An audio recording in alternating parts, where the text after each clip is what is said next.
चला रोड. काही एकेकाळी तुमचे सहकारी असलेले शिवाजीराव कर्डिले भाजपमध्ये होते, माजी आमदार होते,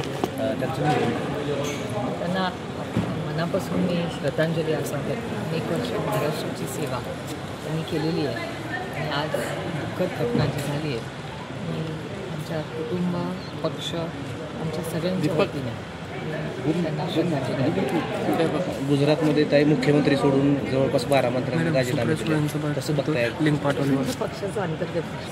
रोहित पवार यांनी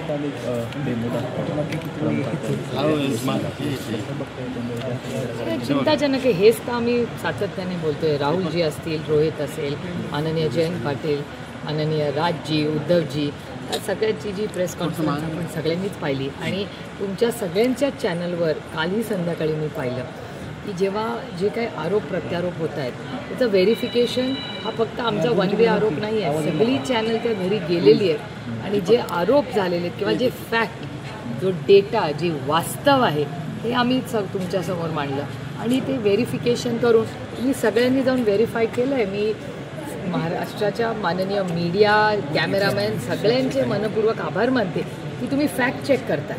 याचा मला मनापासून समाधान, कारण का आम्हाला उगाच खोटे नाटे आरोप करायचे बसत नाही. जे वास्तव आहे या देशाचं हे लोकांना कळलं पाहिजे आणि हा देश कुणाच्या मनमर्जी नाही पण भारतरत्न डॉक्टर बाबासाहेब आंबेडकरांच्या संविधानानेच चालणार आणि त्या नियम कायद्यानेच चालला पाहिजे असा आमचा आग्रह. मनसेच्या एंट्रीने ठाकरे गटांनी काँग्रेसमध्ये सध्या गाठ पाडाली. त्या हर्षवर्धन सपकाळ यांची तक्रार संजय राऊत यांनी हायकमांडकडे केली अशी माहिती.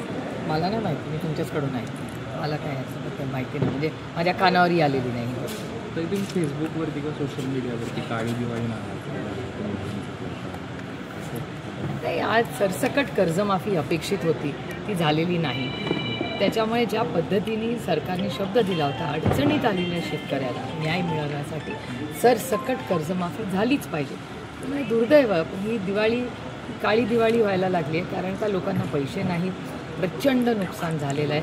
आणि मी पहिल्या दिवसापासून म्हणते की हे पॅकेज जे असेल ते 2 भागात असलं पाहिजे. एक रिहॅबिलिटेशन आणि एक आत्ताचं, म्हणजे एक भाग असा होईल ज्याच्यात आत्ता जे सरसकट आहे ती वसुली थांबून पूर्णपणे त्यांचा 7/12 हा पुरा झालाच पाहिजे असा आमचा आग्रह आहे, कारण का प्रचंड नुकसान झालेलं आहे.